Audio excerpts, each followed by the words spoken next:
મધ્ય ગુજરાતના જિલ્લાઓમાં ફરી શંકાસ્પદ ચાંદીપુરા વાયરસે માથું ઉંચક્યું છે। ખાસ કરીને પંચમહાલ અને દાહોદ જિલ્લામાં સેન્ટ ફ્લાય માખીથી થતા રોગચાળાએ હાહાકાર મચાવી મૂક્યો છે। આ શંકાસ્પદ સેન્ટ ફ્લાય માખીથી બીમારીનો ભોગ બનેલા દાહોદના 1 વર્ષના બાળકનું આજે સયાજી હોસ્પિટલ ખાતે મોત નીપજ્યું હતું, જ્યારે અન્ય 3 બાળકમાંથી 2ને પીઆઈસીમાં સારવાર આપવામાં આવી રહી છે, જ્યારે 1ની તબિયત સુધારા પર આવતા જનરલ વોર્ડમાં શિફ્ટ કરવામાં આવ્યું છે। રાજકોટ શહેરમાં હજુ માત્ર 16 ઇંચ વરસાદ નોંધાયો છે, ત્યારે શહેરના 150 ફૂટ રિંગ રોડ, માધાપર ચોકડી, ગ્રીનલેન્ડ ચોકડી, ગોંડલ ચોકડી, પરસાણા ચોક અને વાવડી સહિતના વિસ્તારોમાં મસમોટા ખાડા જોવા મળી રહ્યા છે। રાજકોટ જેવા સ્માર્ટ સિટીમાં ઠેર ઠેર જોવા મળતા આ ખાડાઓ અને ક્યારેક નવનિર્મિત સ્પીડ બ્રેકર વરસાદી પાણીમાં તણાયા હોવાના દ્રશ્યો સામે આવતા મનપાની પ્રી મોન્સૂન કામગીરીની પોલ ખુલી ગઈ છે।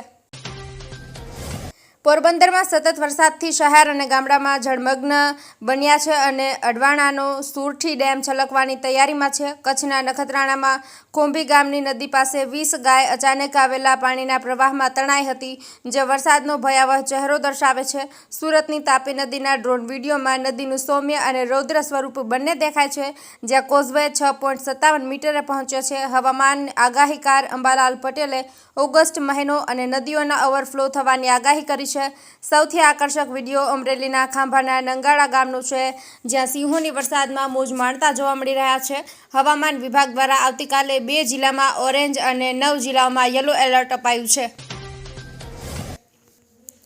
સરદાર વલ્લભભાઈ પટેલની 150મી જન્મજયંતિના અવસર પર કેન્દ્રીય ગૃહ અને સહકાર મંત્રી અમિત શાહના આણંદના 2 દિવસીય કાર્યક્રમ અન્વયે એનડીડીબી અને અમૂલ ખાતે વિવિધ કાર્યક્રમોનું આયોજન કરવામાં આવ્યું છે। તેમણે ત્રિભુવન સહકારી યુનિવર્સિટીનું ભૂમિપૂજન અને શિલાન્યાસ કર્યો છે। ત્યારબાદ અમિત શાહે કહ્યું હતું કે સહકાર ક્ષેત્રમાં પારદર્શકતા આવશે, અહીં ભણનારને જ નોકરી મળશે, ભાઈ ભત્રીજાવાદનો અંત આવશે।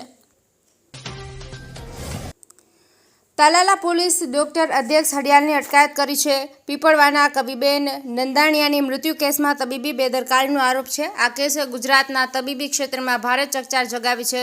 સુપ્રીમ કોર્ટની માર્ગદર્શિકા અનુસાર 7 વર્ષથી ઓછી સજાવાળા ગુનામાં સીધી ધરપકડને બદલે નોટિસ આપવાની જોગવાઈ છે। પોલીસે આ પ્રક્રિયા અનુસરી હતી।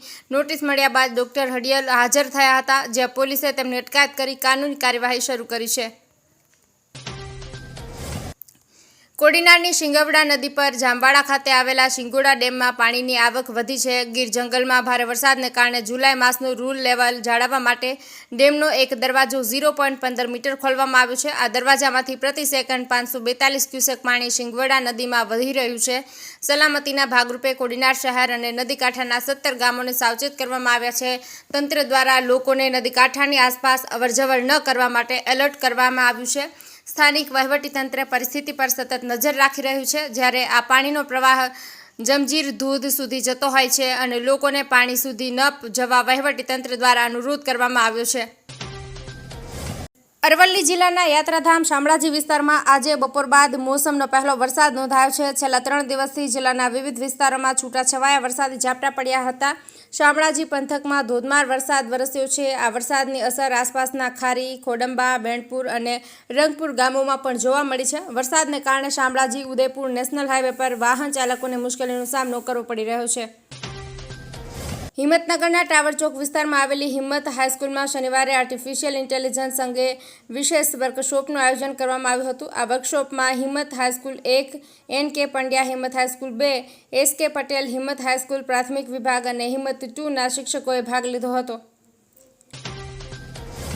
પેટલાદ શહેરના ગોપાલપુરા લક્કડપુરા રોડ પર આવેલા રૂપાવેલ માતાજીના મંદિરમાં થયેલી દાનપેટી ચોરીના કેસમાં પોલીસે 2 આરોપીઓની ધરપકડ કરી છે। સોમવારે રાત્રે 2 શખ્સોએ મંદિરની લોખંડની જાળીનો નકુચો તોડી અંદર પ્રવેશ કર્યો હતો। આરોપીઓએ દાનપેટી તોડીને તેમાંથી ₹15,470ની રોકડ રકમ ચોરી કરી હતી। બીજા દિવસે સવારે મંદિરના વહીવટીકર્તા અશ્વિનભાઈને ચોરીની જાણ થતાં સીસીટીવી ફૂટેજ તપાસવામાં આવ્યા હતા। ફૂટેજમાં 2 વ્યક્તિઓ ચોરી કરતા દેખાયા હતા।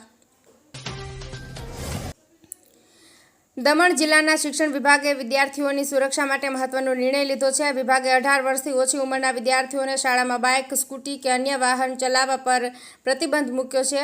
આ આદેશ દમણ, દાદરા નગર હવેલી અને દીવ વિસ્તારની તમામ સરકારી, ગ્રાન્ટેડ અને ખાનગી શાળાઓ માટે લાગુ પડશે।